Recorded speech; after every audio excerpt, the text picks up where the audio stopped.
ሞገስና ሉላ በቃ ሁላቸውም ተሳክቶላቸዋል ማለት ነው። የሰገን መጥፋት ሰገንም ያው እንግዲህ ጠፍታለች ለጊዜው መዳረሻዋ ባይታወቅም እና ደግሞ አክሊሉ ክፉኛ ተበሳጭቷል። ባጠገቡ ቢላዋ በመያዝ ይሄንን ቁስል መቼም ልረሳው አልችልም እያለ እጁ ላይ በመቁረጥ እናቱ ድንገት መታ ክፉኛ ዝናበት ነበረ። እንግዲህ አክሊሉ በስተጀርባው የሆነ ችግርና መከራ ውስጥ እንዳሳለፈ ይች ምድር ጨክናበት ዝህ ጨካኝ ዓለም ውስጥ እንደከተተችው ያስታውቃልና ያው እንግዲህ መርር እያለ እያለቀሰ ነበር። ሰላም ጤና ይስጥልኝ ውድና የተከበራችሁ የቻናል ቤተሰቦች ሙስሊም ክርስቲያን ወገኖቼ ሰላማችሁ ይብዛ እያልኩ ለቤት አዲስ የሆናችሁ ሰብስክራይብ በማድረግ ተቀላቀሉ። ነባሮች ደግሞ ላይክ ሼር ማድረጋችሁን እንዳትረሱ። ለሰገንን ድራማ ይዘንላችሁ መተናል። አብራችሁ ይቆዩ። ሰገን ድራማ ሲጀምር እንግዲህ በቃ ሞገስ እኔ መድብልን ማግኘት አለብኝ ብሎ ቀጥሮት በስልክ ተገናኝተው ጧት ማታ እንገናኝ ተባብለው ለማግኘት እየገሰገሰ ነበር። አክሊሉም እንግዲህ በእርግጠኝነት እንግዲህ መድብልን ለማግኘት እየሄድክ ነው ብሎ አጥምዶት ነበረ እና እንዲያስበውና እንዲተሳካለትም እንግዲህ ሞገስ ከቤት ወጥቶ መድብልን ለማግኘት ሲወጣ ከኋላው ተከትሎ ድንገት ደግሞ ሩታ አይታው ነበረ። እንግዲህ የሞገስ ሚስት በጣም ፈርታለች፣ ተንቀጥቅጣለች። ቤት ውስጥ በሚፈጠረው አካባቢው በቃ የዚህ የአክሊሉ ሁኔታው በቃ በጣም የሚያስፈራ ስለነበረ በጣም እየፈራች ነበር። መፍራቷን አይታ ሩታ ቀስቅሰሽ የጠራሽ ለምንድን ነው? ምን ሆነሽ ነው? የተፈጠረ ችግር አለ ወይ ብላ የተፈጠረ ነገር ካለ እንዲታስረዳት እየጠበቀቻን ነበር። ሉላም እንግዲህ ያው ምንም የተፈጠረ ነገር የለም፣ የዚህ ሰውዬ ታውቂ የለ ይሄ ግቢ ይሄ ቤት ሁኔታው በቃ ይሄ ሰውዬ መቼ እንደምንገላገለው እያመሰን እኮ ነው፣ ይሄ ግቢ አንድ ቀን ሰላም ሆኖ አያውቅም እያለች እያስረዳቻት ነበር። ግን እሷ ዋናው ሀሳቡ ያው ሩታና ዲላላው ባሏ ስለነ ሞገስና ስለነ አክሊሉ ስለነ መድብል ቤት ውስጥ ስለታገተችው ልጅ ምናምን ሁሉን ነገር የሚያውቁት ታሪክ የለም። በውስጥ በራሳቸው ከመድብል የራሳቸውን ችግር እየተወያዩ እንደውም የቤቱንም ካርታ ጭምር መውሰዱን ማንም አያውቅም ነበር። በተለይ ሩታ ከነባሏ የምታውቀው ታሪክ የለም ነበርና የሉላ እንደዚህ መርበትበት፣ እንደዚህ መደንገጥ፣ እንደዚህ መደናገጥ፣ መጨነቋ፣ መጠበቧ ለምን እንደሆነ ተነግረኛለሽ ብላ እባክሽ ምን ሆነሽ ነው? ምንድነው እንደዚህ ያደረገሽ ብላ ብትጠይቃትም ሉላ ግን በግልጽ በተነገርኳት ችግር ነው የሚፈጠረው። በተለይ ይሄ አክሊሉ ተብዬው ይህን ነገር ከሰማ እንግዲህ አስጨንቆ ከነገሩን ከየት እንደሰማው ስለሚነግሩት የሰው ልጅ ደግሞ እንግዲህ ሽጉጥ ከተደቀነበት ከሞት ሽረት ይሻለኛል ብሎ የሞቱን እውነቱን ስለሚናገር ይህን እውነት እኔ ባሌና መድብል ሁኔታውን ብቻ መደበቅ አለብን ብላ ለሩታ ምንም ሳትነግራት ይቅርታ አድርጊልኝ፣ ሄደሽ ተመልሰሽ መተኛት አለብሽ፣ ባልሽ ይጠብቅሻል፣ ደግሞ ትናንትና ስትጨቃጭቁ ሰምቻችሁ ነበር እያለች ያው እንግዲህ ትናንት ሲጨቃጨቁ የነበረው በዚህ በአክሊሉ ዙሪያ ነው። ቤቱን ለቃችሁ ውጡ በሚል ሰበብና ከዛ ሲቀጥል ደግሞ ባሏ መርዙን እንግዲህ መድብልን ለማግኘት አንተን እንደምትረዳኝ ዲያጣንም ለማግኘት አንተ እንድትረዳኝ ካለበለዛ አንተን እገልሃለሁ ያለውን ነገር ያስፈራራውን ነገር በዛ በነገር ተነጋግረው እንደዛ እንድትበሳጩ በግልጽ አልነገረቻትም። ግን የሰውየው ማስፈራ የሰውየው ሁኔታ በጣም እንትን ይል ነበርና ስለሱ መናገር አልፈለገችም። እሺ በቃ እሺ ሂጂ ካልሽኝ ሂጂ ክላስ ልተኛ ብላ ሩታ ከመሄዷ በፊት እንግዲህ ከኋላ ያው እንግዲህ ሞገስ የሄደው እንትናን መድብልን ለማግኘት ነበረ እና ከኋላው እንደተከተለው ከሩታ ከሰማች በኋላ ልታስጠነቅቀው ብላ የሩታ መሄድ ይጠብቃ ቶሎ ደውላ ለሞገስ እባክህን ባሌ ውዱ ባሌ ከኋላ እንግዲህ እየተከተለህ ነው፣ የሆነ ነገር አድርገህ ወደ ቤት መመለስ አለብህ ሳያቀብህና ወይ ፋርማሲ ግባና ትልቅ መድኃኒት ገዝተህና ትናንትና ማታ ቤት የመጥቶ እኮ ሲጠይቀኝ ስለነበር አሞት ተኝቷል ብየዋለሁኝና እንዲያመመህ አስመስለህ ፋርማሲ ገብተህ ውድ የሆነ መድኃኒት ገዝተህና ብለዋለች። እሱም ሳያስነቀሽ ደግ ግን ደግሞ መድብልን ሳላገኘውና ሰገነትን ለመፈለግ ወጥቷል ብቻውን እንዳይደክም ልረዳው ይገባል። አንቺን ከዝና ሳስወጣና አንቺን ከዝና ሌላሴ ለማድረግ እንደዛ ደፋ ቀና ስል ከጎኔ የቆመው ብቸኛው ሰው ብሩክና ወንድሙና እንትና መድብል ነውና አሁን ዛሬ በተራዬ ደግሞ እኔ ከጎኑ መቆም አለብኝ እያለ ለሚስቱ ሲያስረዳት ነበር።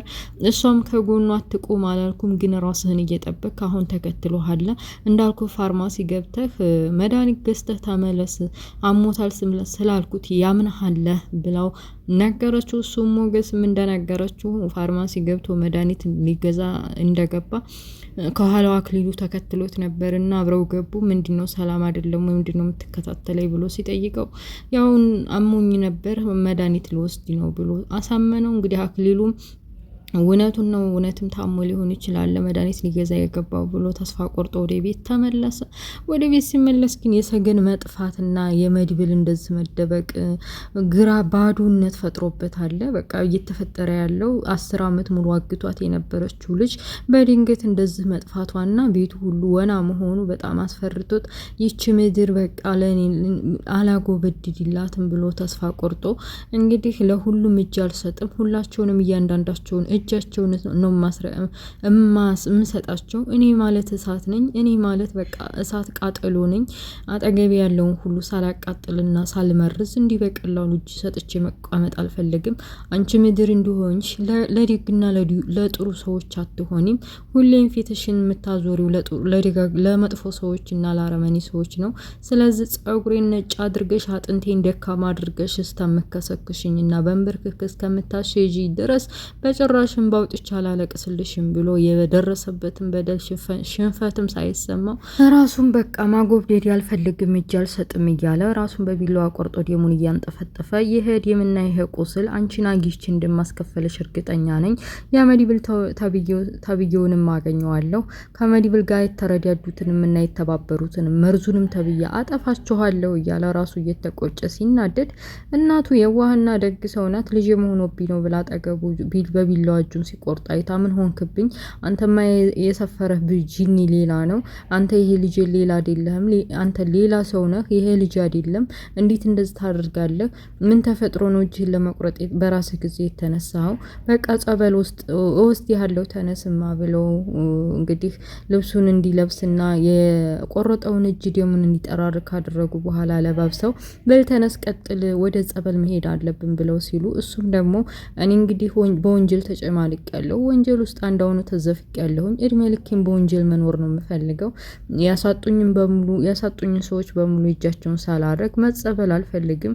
አንድ ሰው እንግዲህ መጸበል ማለት እንግዲህ ከሁሉም ኃጢአት መራቅ ማለት ነው አይደል? እንግዲህ ኦርቶዶክሶች ታኪት እንደዛ ነው የሚሆነውና እሱም ስራውንና ወንጀሉንና መጥፎ ስራውን ጠንቅቆ ስለሚያውቀው ጸበል አልሄድም ብሎም ቢብሎ ተባክሽን እናቴ እስከዛሬ የምፈልጊውን ነገር እሺ ፈልግ እሰራልሻለሁ አድርግልሻለሁ የምፈልጊውን ልጅ ሆንልሻለሁ እያልኩኝ እሺ ብዬሻለሁ። አሁን ግን ጸበል ውስጥ ያለው የምትዩን ነገር እሺ አለልሽም እባክሽን ይቅርታ አድርግልኝ ብሎ በዚህም ብሎ እናቱን አሳምኖ ከጸበል ቦታ ቀርቷል ማለት ነው። ከዛ በተረፈ እንግዲህ ሰገን ካመለጠች በኋላ ርቧት ነበር። አይነጋ የለም ነጋና ከሆነ ካፌ ውስጥ ገብታ የምፈልገውን ነገር አዛ በቃ የሞቷን እንዳለ የሞቷን እየበላች አንዴ ዳቦን አንዴ ደረቅ ዳቦን አንዴ ሩዙን አንዴ ምኑን እያለች እንደማንም እየበላች በቃ ምን እንደምታረግራ ገብቷት ግን ደግሞ እጇ ላይ እንትን የለም ይሄ ብር የለም ነበረ። ከበላች ከጠጣች በኋላ ግን ይሄ ብር ስንት ነው ብላ አስተናጋጁን ስትጠይቀው ያልገመተችውና ያላሰበችውን ገንዘብ ነበር የጠየቃት። እሷም ከየት አምጥታ እንደምከፍለው ግራ ገብቷት ድጋሚ እንደው ቢለቁኝና ጠፍቼ በወጣ ብላ ሌላ ምግብ ድጋሚ ልታዘዝ ስትል እንግዲህ አንቺንማ እንዲህ በቀላሉ አልተውሽም የመጀመሪያውን ምግብ ክፈይና ድጋሚ እናመጣልሻለን ብለው ቢሏትም እሷ ግን የለኝም ብትላቸውም ሊረዷት አልቻሉም። እቃ እንዲታጥብና የምከፍለው ከሌላትም እንግዲህ ለአንድ ቀን ለ24 ሰዓት እቃ እንዲታጥብ ወደ ኪችን ገፍትረው ውስጥ ይወታል። እሷ ምንም አማራጭ ስለሌላት በቃ እሺ ብላ ያውቀውን ለማጠብ ተስማምታ እያጠበች ነበረ። የሚገርመው ነገር ያው እንግዲህ ሰገን የገብታ የምትበላበት ሬስቶራንት ውስጥ እንዳጋጣሚ ሞገስና መድብል ተገናኝተው እየበሉ ነበር። ያው እሷ ወደ ኪችን ተወሩራ ወደ እቃ ቤት ተወሩራ እቃ እያጠበች እያላ ሊገናኙና ሊተያዩ አልቻሉም። ያው እንግዲህ እየተቃረቡ ነው። በዛ በተረፈ አክሊሉ እንግዲህ በእግር በፈረስ ለሚያውቃቸውም ለማያውቃቸውም እየደወለ ሰገን ጠፍታለች በየትኛውም አካባቢ ሆና ጥበቃ እንዲደረግና እንዲያገኟት ፈልገው አንገቷን ይዘው እንዲያመጡላት ለሁሉም ትዕዛዝ አስተላልፏል። ሁሉም ቦታ እየተፈለገች መሆኑ የገባት ሰገን በምን መልኩ ነው ከዚህ ከቤት የማወጣው እያለች እያለቀሰች እቃዋንም እያጠበች በህይወቷና በሁኔታዋ እንደዚህ ሲኦል ውስጥ መግባቷ ስቃይና መከራዋ አላበቃ አልበቃ ብሎ መቼ ነው የኔ ህይወት የሚያምርብኝ እያለች ሳህኗን እያጠበች እያለቀሰች ነበረ። መድብልና ሞገስ ከተገናኙም በኋላ እንግዲህ ሰገንን እንዴት ማግኘት እንዳለባቸው ቁርሳቸውን እያበሉ ከበሉም በኋላ ወደ ውጭ ወጥተው እንዴት በምን መልኩ ነው ማገኛት እያለ በተለይ መድብል ምግብ አልበላው ብሎ በቃ እንዴት ነው ማገኛት? እስካሁን እኮ ሰው ላያገኛት ይችላል። እስካሁን እኮ ከዛ ከቤት ከወጣች በኋላ እጇ ላይ ምንም ገንዘብ የለም። ምን በልታ ይሆን? የታክሲስ ላይ ወጣ ምን ከፍላ ይሆን? ምን ችግር ገጥሟት ይሆን? እኔ አልደርስላት አልኩኝ በይ በኩል እንደማገኛት እያለ ለሞገስ ያለውን ችግርና የውስጡን እያማከረው ነበር። ሞገስ ማይዞህ በርታ፣ ከዚህ በፊት ሉላን ከዝና አውሬ ከሚባለው ሰውዬ እንዳላቀክልኝ እኔም ከጎንህ ነኝና እናገኛታለን እንፈልጋታለን ብሎ እያበረታታው ነበረ። ከዛ በተረፈ ቤት መጥቶ እንግዲህ ሞገስ ለሚስቱ የተፈጠረውን ነገር ነግሯት ነበር። ያው ተከትሎ መከተልህን ሩታ ነገር ባልነግረኝና እኔም ደውዬ ባልነግርህ እኮ ፈጣሪ ነው ያተረፈን። ዛሬ ያ አረመኔ የሆነ ሰውዬ አጊቶህ ነበረ። ተከትሎ ፋርማሲ ባትገባና መድኃኒት አሞኛል ብለህ ባትገዛ ኑሮ ዛሬ በቃ መድብልን አጊተው ቢሆን ኖሮ ሁለታችሁም አብቅቶላችሁ ነበርና ፈጣሪ ሲጠብቀን ሩታ ባትነግረኝ እያለ ስለተፈጠረው ነገር ነገረችው። እሱም ደግሞ ስለ ቤቱ ጉዳይ ከዚህ በፊት ያው የሚኖሩበት አሁን ቤት እንግዲህ የሞገስ ትክክለኛው የቤቱ ባለቤት ሞገስ እንደሆነ ሁላችሁም ታውቃላችሁና የቤቱን የካርታ ፕላን እና ወረቀት ሁሉንም ነገር የይዞታ ሁሉንም ነገር በቃ ስላገኘበት እና ስለወሰደበት አሁን እንግዲህ አበጠ ይፈንዳል። እንግዲህ ከትንሽ ቀናቶች በኋላ ቤቱ የሱ እንዳልሆነና እኔ እንዲሁም የቤቱ ባለቤት በተለይ ደግሞ ካርታውን የወሰድኩበት እኔ መሆኑን ካወቀ ምን ሊያደርግ እንደሚችል ወደፊት ጦርነቱ ይከፈታል። ይሄ ባዶ የሆነ ሰውዬ ሁሉም ነገር እንደዚህ አይነት ሰዎች ገንዘብ ነው አምላካቸው። ገንዘብ ካጡ ተሸንፈው ቁጭ ነው የሚሉት። አሁን በሱ ቤቱ የኔ ነው ብሎ አስቧል። ለመሸጥም ለመለወጥም እንግዲህ ከዲላላ ጋር እየተነጋገረ እንደሆነ ሰምቼዋለሁኝ። መርዙም ነግሮኛል እንዲሸጥለት እና በካሽ የሚከፍል ሰው ካገኘ እያለ ነበረ። አሁን እውነታው ይወጣል። ይሄ አረመኔ ስንቱን ምስኪን እንባ አፍስሶ አልቀረም። እኔም በገዛ ንብረቴ ባዲያ ሁኝ እንደዚህ ተከራይቼ ስኖር ዝም ብሎኛል እያለ ስለ ቤቱም አውርቷት ነበረ። በመጨረሻም እንግዲህ የመጀመሪያው እቅዱና አላማው እንግዲህ አክሊሉ ሞርዙን ዴላላውን መያዝ ነበር። በዴላላው በኩል መድብልን አገኘዋለሁ ብሎ አስባል። እርግጠኛ ነኝ መርዙ ከዴላላው ከማን ነው ከመድብል ጋር እንደሚገናኝ ስላወቀ ቀጥ ብሎ ሄዶ ወደ መርዙ እንግዲህ ስልክህን አንጣ ቀጥ ብሎ ወደ መድብል ደውል ብሎ ስልኩን ተቀብሎ ደውሎለት ከመድብል ጋር ሲገናኙ ነበረ። መድብል እንግዲህ ስልኩን አንስቶለት ሲያወሩ ነበረ። አንተ አረመኔ በቃ አስበሳቸው እንግዲህ ምን እንደምታረግ እናይሃለን። ይኸው ከእጅ ስንት አመት ሙሉ ቀብረሃትና ፍናሃት የነበረችው ልጅ አምልጠሃለች።